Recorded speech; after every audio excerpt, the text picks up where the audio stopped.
You ask Tiger to calculate. This deals with long addition. The final result is 12.16. Let's solve it step by step. Rewrite the numbers from top to bottom, aligned by their place values, put zeros in the blank number places. Add up the digits in each column, from right to left. 4 plus 0 plus 6, equals 10. Carry 1 to the hundredths place.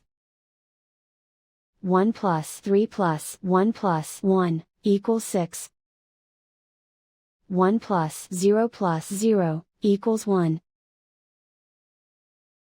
0 plus 2 plus 0, equals 2. Write 1 in the tens place. And so the final result is 12.16.